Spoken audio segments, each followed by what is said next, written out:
रूस यूक्रेन युद्ध में पिछले कुछ घंटों में घटनाक्रम काफी तेज और चिंताजनक रहे हैं। जी नमस्ते। कुल 12 जुलाई तक जो अपडेट्स आए हैं वो वाकई गंभीर तस्वीर दिखा रहे हैं। हाँ, तो आज हम इन्हीं ताज़ा घटनाओं पर थोड़ी गहराई से बात करेंगे। शुरुआत शायद रूस के उस हमले से करनी चाहिए जिसने सबको चौंका दिया है।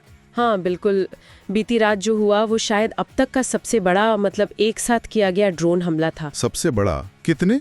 रूस ने यूक्रेन के कई शहरों पर एक साथ लगभग 597 ड्रोन और साथ में 26 मिसाइलें भी दागी। 597 ड्रोन और मिसाइलें अलग से, ये तो मतलब अविश्वसनीय स्केल है। हाँ, ये सिर्फ संख्या नहीं है, ये एक रणनीति की तरफ इशारा करता है। शायद यूक्रेनी एयर डिफेंस को पूरी तरह से ओवरवेल्म करने की कोशिश। किन शहरों को निशाना बनाया गया? खार्किव, लवीव का नाम आ रहा है। जी, खार्किव, लवीव, सुमी, लुट्स्क, चेरनोवित्सी, कई शहर थे। और खबरें जो आ रही हैं, खार्किव में एक मैटरनिटी हॉस्पिटल को निशाना बनाया गया। ओह, मैटरनिटी हॉस्पिटल। हाँ, और लवीव में रिहायशी इमारतें।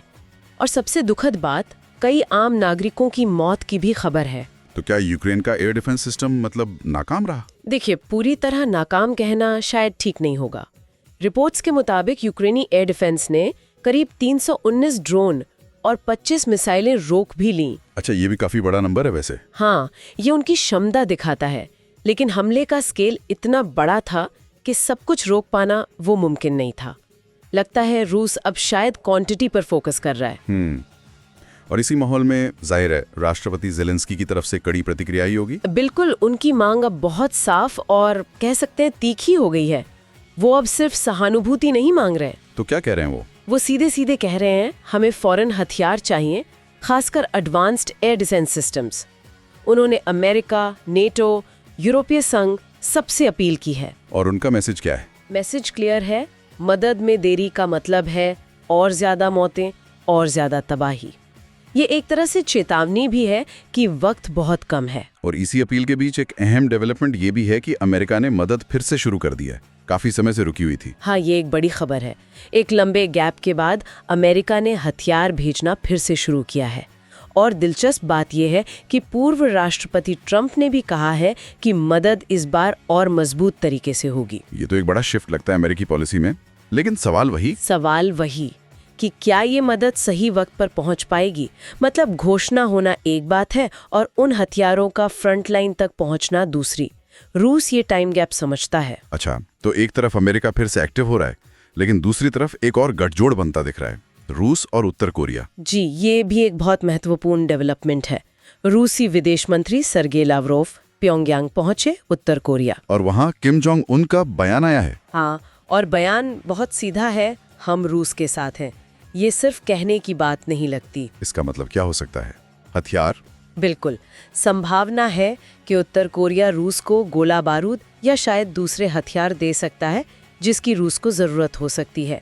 और ये एक तरह से पश्चिमी देशों के खिलाफ एक मोर्चाबंदी भी है। तो ये लड़ाई अब सिर्फ रूस यूक्रेन नहीं रही, ग्लोबल लेवल पर जा रही है। हाँ, इसके ग्लोबल मायने बढ़ते जा रहे हैं। इस बीच क्या यूक्रेन सिर्फ डिफेंसिव है या वो भी कुछ कर रहा है? नहीं, यूक्रेन भी जवाब दे रहा है। खबरें हैं कि यूक्रेन ने रूस के अंदर हमला किया है। एक मिग एयरक्राफ्ट फैक्ट्री और एक तेल पाइपलाइन को निशाना बनाने की बात है। अच्छा, रूस के अंदर?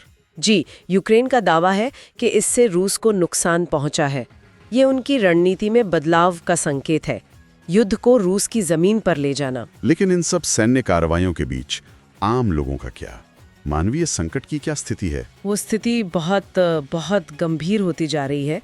जून 2025 को युद्ध का अब तक का सबसे घातक महीना बताया जा रहा है, खासकर आम नागरिकों के लिए। सबसे घातक? जी, बच्चे, महिलाएं, बुजुर्ग और अब तो पश्चिमी यूक्रेन के वो इलाके भी निशाने पर हैं जहां पहले लोग सुरक्षित महसूस करते थे। लवीव, चेरनोवित्सी पर हमले यही दिखाते हैं। ये वाकई चिंताजनक है। जहां लोगों ने शरण ली थी वो जगह भी अब सेफ नहीं है। बिल्कुल, मानवीय संकट गहराता ही जा रहा है। तो अगर हम आज की बातचीत को समेटें, एक तरफ रूस का रिकॉर्ड हमला, शायद यूक्रेनी एयर डिफेंस को तोड़ने की कोशिश, दूसरी तरफ ज़ेलेंस्की की फौरन और ज्यादा हथियारों की मांग। हाँ, फिर अमेरिकी मदद का दोबारा शुरू होना, लेकिन टाइमिंग पर सवाल। और साथ ही रूस उत्तर कोरिया का नया गठजोड़ और यूक्रेन का पलटवार भी, और इन सब के ऊपर गहराता हुआ मानवीय संकट। जी, ये सारे पहलू एक साथ चल रहे हैं और स्थिति को बहुत जटिल बना रहे हैं। बिल्कुल। तो आखिर में एक सवाल शायद हम अपने श्रोताओं के लिए छोड़ सकते हैं।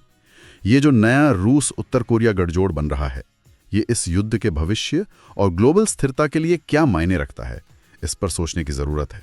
निश्चित रूप से ये एक अहम सवाल है जिसके दूरगामी परिणाम हो सकते हैं।